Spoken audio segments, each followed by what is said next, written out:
Welcome to Level Up with Winnie Sun.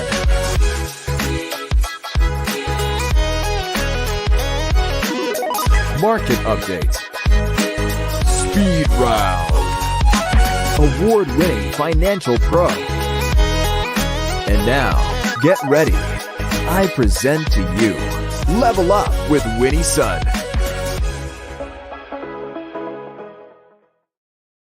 Hi, friends. It is wonderful to be here with you.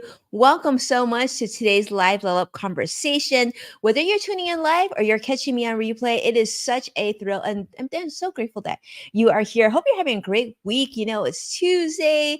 We're getting into the end of the month. A lot of things have been happening. I don't know about you, but busy doesn't quite define where I feel this week. And if you're in the same situation, a big virtual hug to you. We're going to get through this week together. We're going to go to the end of the week and we're going to have a lot of fun. And as we go into the end there, can you believe it's almost Halloween? And I'm curious to see if you've put together your Halloween plans yet.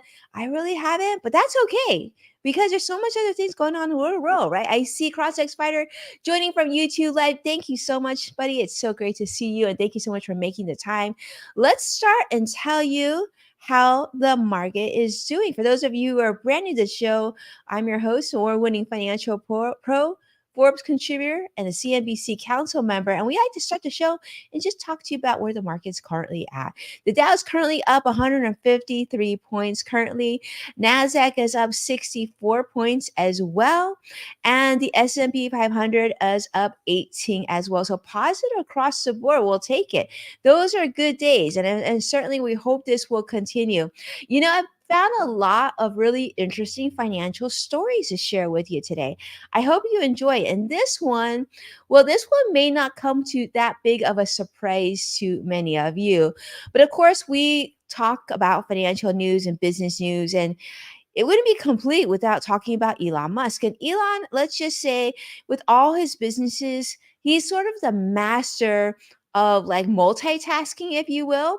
But one area that seems like maybe needs a little bit more attention, maybe not from him, maybe from someone else, is of course X, which is formerly known as Twitter. Now, if you haven't been paying attention to X or haven't been on Twitter lately, let's just say that Twitter is dropping users like El Nino, like they're like left and right. In fact, there's been a substantial impact on the platform's user base ever since Elon took over. In fact, recent data came from a mobile research firm, Apatopio, has revealed and released information saying that X has lost about 13% of its app daily users.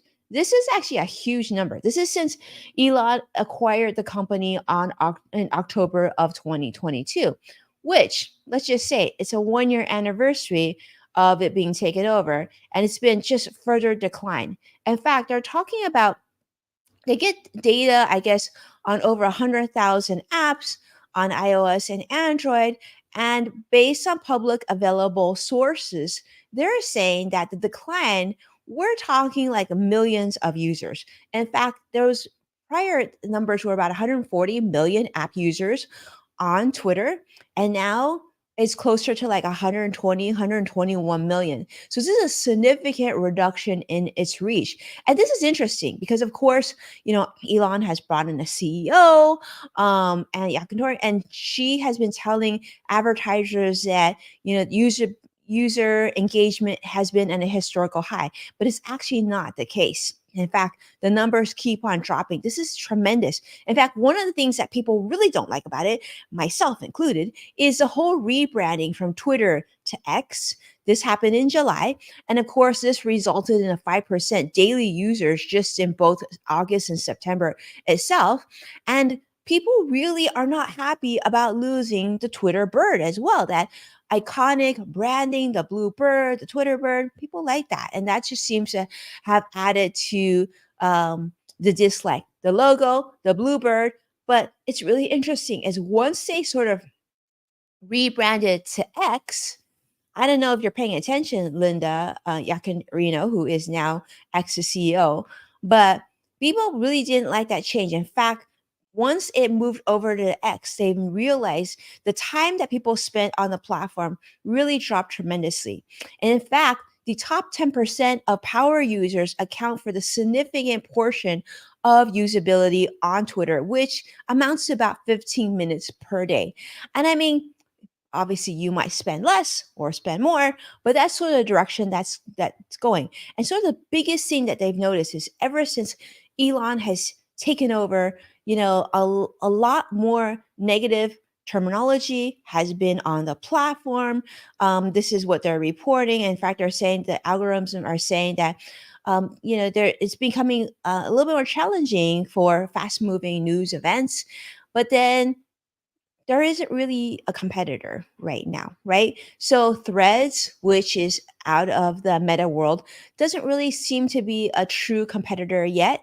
In fact, many people who have tried Threads have said that they like certain features, such as I guess they have some video element or some audio elements in there, but it's not quite there yet to be able to track everybody and what they were doing on Twitter slash X. So I'm still very much on Twitter and still very much on X. But who knows if that will continue? Hopefully things will get better and that more productivity and positivity and just a better user experience will switch over. But right now, it looks like the thing that we can show and we can see is being reported that unfortunately there's been a drop in a lot of the users there on Twitter. So I see comments coming up, of course. We see CrossFit Fighter saying that I missed the Twitter bird. I missed the Twitter bird too. I mean, Elon, maybe bring it back on the anniversary. It could be like, nostalgia, kind of like certain things that you just sort of miss. But yeah, in the realm of TikTok and everything else, people are really changing their user preferences. Hopefully, things will get better and things will turn around and people will come back because I do think there's something magical about Twitter in terms of sharing quick news and content and be able to reach people across the globe. Kind of cool. But anyhow, hopefully that will be the case. But I wanted to reach out to you and talk to you about another story. And this is a big one. You've heard about social media, you've heard about technology, you've heard about AI, and we talked a little bit about climate change as well. But this I thought was a really interesting story because it talks about and it quantifies the true cost of climate change and what this costs us here on our beautiful earth. All right. So a recent report has highlighted the staggering financial toll of the global climate crisis. They're actually quantifying the damage to be averaging about, get this, $391 million per day over the past 2 decades, last 20 years. So, this recent study was published in the journal Nature Communications. They revealed that there's been extreme events which have been linked to climate change, which incurred these costs of about $143 billion from the year 2000 to 2019. So, you might be wondering, and I did when I first started looking at this headline, how do they quantify the cost of climate change?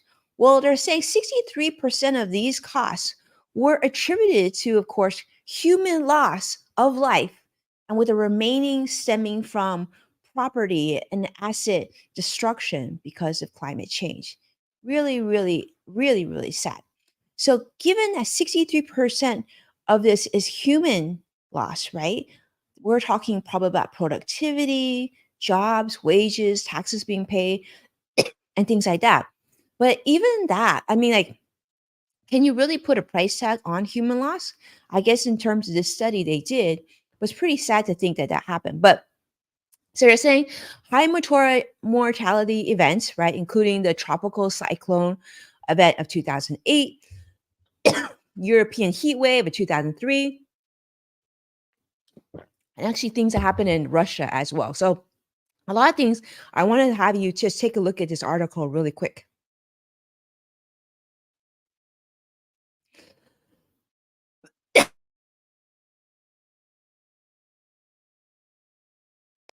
Yeah, so this is on CNBC.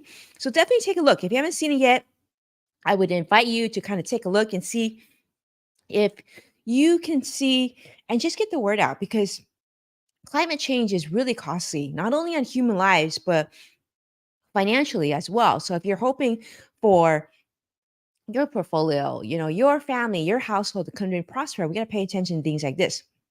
So, the summer of 2003, in fact, witnessed significant weather events. You've heard about this, like what happened in Hawaii, the wildfires, floods, particularly here in the northern hemisphere. So, the El Nino weather pattern, of course, continues to be very active. We're seeing global heating, but yeah, very, very much expensive, and also it helps decline productivity and also mental health impacts. And they're saying this study has said that there's been a lack of data with lower income countries, which may lead to actually an underestimation of the climate change costs across the globe. So, yeah, big deal and a lot of money being spent. So, hopefully, we can all do our part to kind of pay attention to this event as well. All right. And speaking of things that cost a lot of money, I mean, we've got Halloween around the corner next Tuesday. Time is flying by quickly.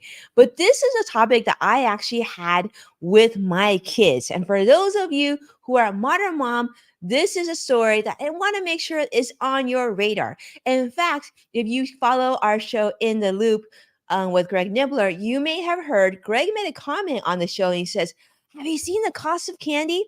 Well, to be honest with you, I haven't seen the cost of candy, probably because I haven't been buying that much candy, but I probably need to because Halloween's like right there. But Halloween candy just got a lot more expensive. And you might be wondering why. Well, I had to give you a reason why, right? Well, one area that's gotten a lot more expensive is chocolate. Now, raise your hand if you love chocolate. I see a lot of hands, right? I see a lot of cans across the camera. But here's the thing, cocoa futures have reached, get this, a 44-year high, soaring to about $3,800 per metric ton due to, no surprise here, hotter and drier weather patterns negatively impacting the cacao bean crop. That's right. Global warming, I guess climate change is also impacting the cacao bean. And we know how crucial this is for cocoa production. It's facing challenges during warmer farming season, which has translated into reduced rainfall, particularly in the key cocoa producing regions like West Africa. So notably the Ivory Coast, Ghana, Nigeria, they contribute to nearly 75% of the global cocoa bean harvest. And I mean, if you love your Hershey chocolates and your M&Ms and all that stuff, actually, my youngest told me that like M&Ms are out now, but like quality chocolate is in. So cocoa is a delicate crop that thrives in specific conditions.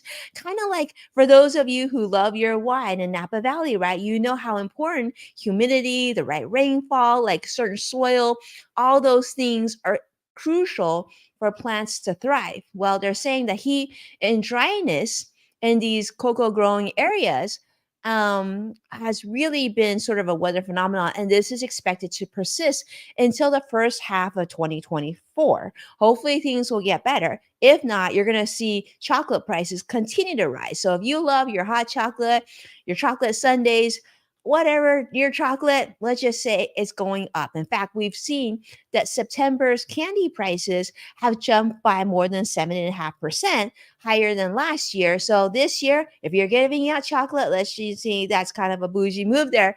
And I'm sure your neighbors and the kids will appreciate um, some of that chocolate, those chocolate treats in Halloween. And if you're not, I'm curious to see what you're giving out. Like, are you giving? I was talking to my son, like maybe we should give out stickers and like little toys and Halloween pencils. That'd be really fun. But still waiting to figure out. We haven't figured out exactly what we're gonna do, but of course, I love to hear what you're all gonna do and what you're gonna give out because that helps me with what I think about what we're gonna do and our house as well.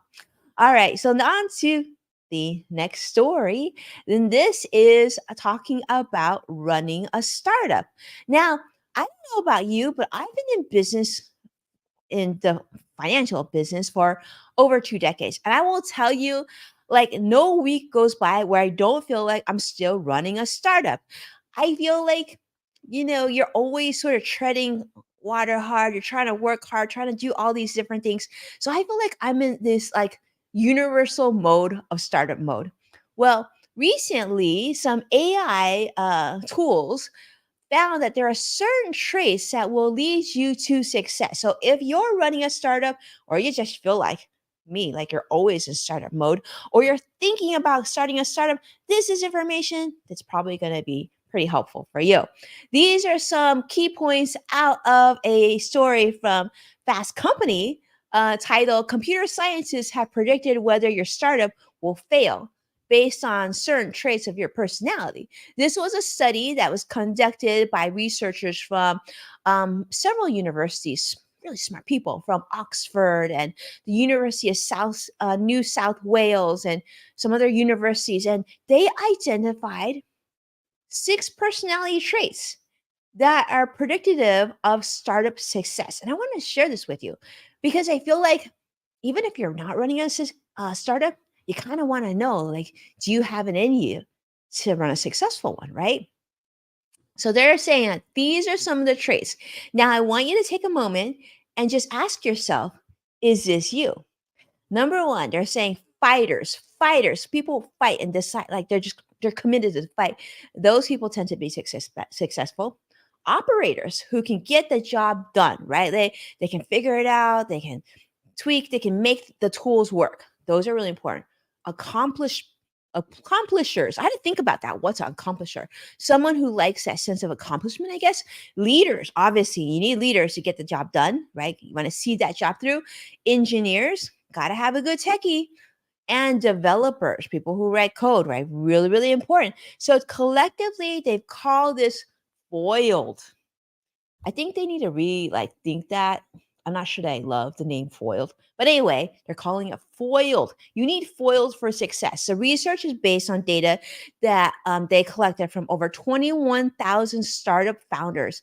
And this suggests that founders possess certain traits that are not commonly found in the general population. And they're saying that successful founders include a drive for variety, changing, pivoting back and forth. Like you're not just doing the same thing. Like if you hear people saying like, can you just focus? That might not be a great startup founder there or someone who runs a startup. You really need to be very nimble to move back and forth. And I almost feel like that's like a video game. Like you just need to like things are just coming towards you. I need to navigate. So the novelty to openness to adventure, lower levels of modesty. Get that? So maybe don't be so modest. Gotta think about that a little bit. And higher energy levels. Yes, gotta have energy, gotta work out, and don't do like me. Make sure after you work out, you actually eat something. I like go from working out, like getting ready, and then like boom into this show. And sometimes, you just feel like you gotta drink more water because of it. But like I probably should have eaten. I always tell myself I gotta eat before I do the show, but I get busy and they don't do it. But the study also found that firms with 3 or more founders with these sort of traits had to have a significantly higher likelihood of success compared to those that are run solo, right? So if you're just a solo practitioner running a startup, well, you might not have what it takes to compete with some other startups that are run by 3 or more people. And I found that to be the case. I absolutely thrive when I have partners or team members to work with me on certain projects. It doesn't work well when it's just yourself. It's really, really frustrating. And I do really think you burn out a lot more quickly. So the research is emphasizing the importance of the diversity of personality types. So you don't want everybody to be one type, right?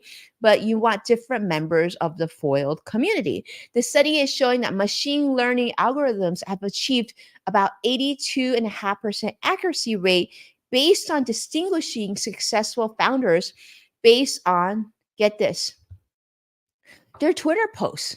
I know. I thought that was just fascinating too. So they're highlighting the role of like personality traits and successful startups. So I think this is relatable not only to startups, but if you're in a household, right? Or even if you're an employee at a company, I do think if you can sort of identify certain traits, skills, knowledge, personalities, it just helps improve your chances of success, right?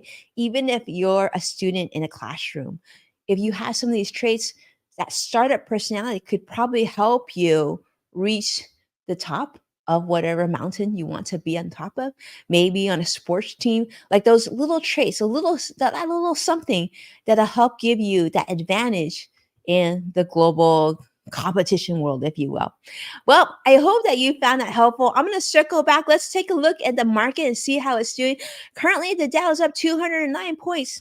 We'll take it. The Nasdaq is also up 96 points. Let's hope that reaches over 100. The S&P 500 is also currently up 26 points. This is the kind of day that we like. We want to see that to be continue. But if nothing else, I hope that you have an incredible day. I hope that you surround yourself with positivity, drink your water, take care of yourself, be kind to yourself today and pat yourself on the back for everything that you've done well, and go out of your way and see if you can do something kind for somebody else in your life. I appreciate you. I'm so grateful for you making the time to support me. And I hope to see you again this week as we have other programming. If you don't mind, give us a like and subscribe. Be really helpful. And if you share this show, just like Joshua does, make sure to tag at Winnie's Son on any platform that you're on so I can see and I can properly thank you as well. I hope that you have a beautiful week. Stay productive, stay well, stay positive. I'll see you very, very soon. If you want to see full episodes of me, check out NASDAQ. That's where I'm at. All right. Take care. Bye bye now.